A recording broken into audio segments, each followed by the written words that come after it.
Hello, everybody. Welcome to Popcorn Planet. I am Andy Signore, and I'm here to review Guy Ritchie's The Gentleman. Now, full disclosure, I do have to put this out there before I get to it. I'm not a huge fan of Guy Ritchie's earlier work. That said, I liked this. So I think I'm in this weird minority where people are going to think I'm crazy, but I preferred this one to Snatch and Lock, Stock, Two Smoking Barrels.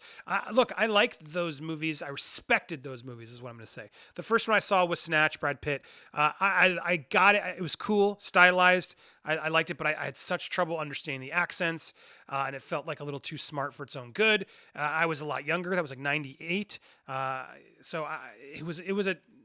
hadn't matured as much as if I watched them again today, maybe I'd like them more. But Lock, Stock, Two Smoking Barrels was sort of just the lower budget version of it. And while I know a lot of people respect those two films, they just were never my cup of tea, to use a British term.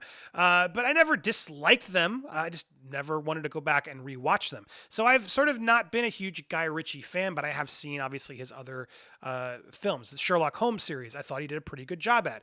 Even the Aladdin remake of last year, completely unnecessary, but far better than it should have been.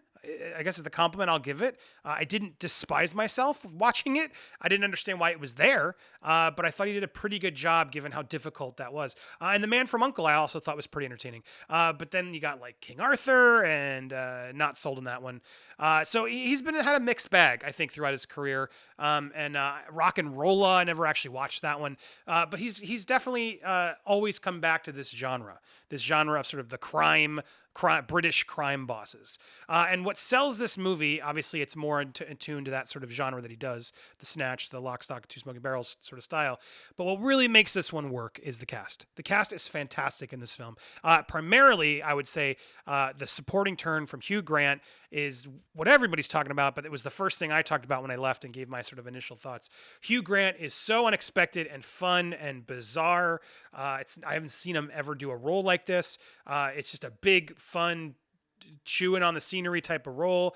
He's the sort of the narrator of the film, and he's giving this sort of stylized retelling of a story is how the movie plays out. The movie, I pulled up a synopsis because I know if I just tried to wing it, I might ruin something, which I didn't want to do. But here's what the movie is about. So because again, with Guy Ritchie, you got to sort of just go for the ride and have it unfold, so you figure out what's really it about. But here's how it's online. Mickey Pearson is an American expatriate who becomes rich building a marijuana empire in London. When word gets out that he's looking to cash out of the business, it soon triggers an array of plots and schemes from those who want his fortune. So, yes, that's probably the safest way to say it. We learn Matthew McConaughey is this rich marijuana dealer, and he has this amazing undercover business in London. What is her name? Sorry, I'm drawing a blank. This is her name. She was fantastic. She's from Michelle Dockery from Downton Abbey.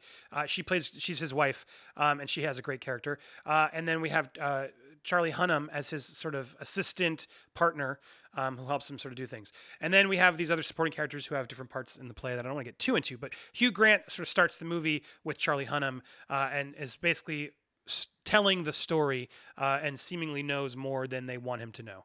And then who knows what and who's backstabbing who and what's going on, that becomes the movie. It's a crime world and people are trying to, one-up each other and trick each other, and that's the style of movie you're getting with The Gentleman. So if you're into that style, I think you will like it, but it's definitely a bunch of guys with British accents speaking naughty in Guy Ritchie style of just trying to go there, be offensive, and get the joke in, but also have some serious violence, etc. That's the feel of the movie.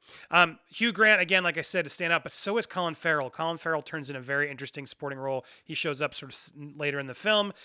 He, again, can't really explain the plot of what he is involved in, but I really enjoyed his performance. I also really was impressed by Henry Golding, who did a great job in this. Last time we saw him at Crazy Rich Asians, which I thought it was cute. He was fine. But this gives him a very fascinating role. He plays sort of a young up-and-coming crime boss who clearly wants to have more power than he has, and what will he do to sort of try to get that.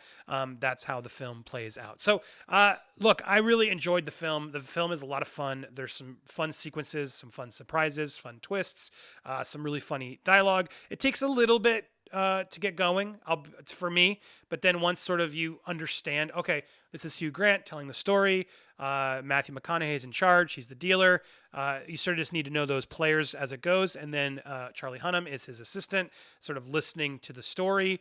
What's true, what's not, who knows what, who doesn't know what. That's sort of what happens as the film unveils. And because it's being told from Hugh Grant, they do some clever sort of trickery because he's sort of obsessed with movies. And he keeps going smash to black and fade up. And it's sort of this way for Guy Ritchie, which I think for some people it was, they didn't like it. It's sort of, he's trying too hard. But I appreciated it because otherwise it would have been very boring of just them in a room talking, cutting to the scene we do. It's a sort of a clever way to transition and add some exciting moments into the film to keep it a little bit more fast-paced. So I appreciated the style, and Hugh Grant as a narrator is fantastic. Definitely, to me, I think will stand out, if I can remember, and I think I will, as one of the strongest performances so far of the year. It's just a very fun, out-of-nowhere thing. So overall, The Gentleman, I do give high marks. I had a lot of fun. I would suggest you seeing it. Matthew McConaughey, he's fine. He gives a good performance. He's sort of playing imagine a marijuana mob boss. That's so just a serious Matthew McConaughey, and that's what you get here. So overall, thumbs up for me on The Gentleman. I would check it out this weekend. If you're a fan of that sort of style of Guy Ritchie, or you like sort of guys talking naughty, using the C word a lot because they're British, that kind of stuff, they go check it. That's what the film is about. So thanks for watching. Be sure to subscribe. If you like more of reviews like this and other content, I got it all day. So subscribe, join, engage, comment, like, all that stuff. Thank you so much for watching, and I'll be back soon. Bye, everybody.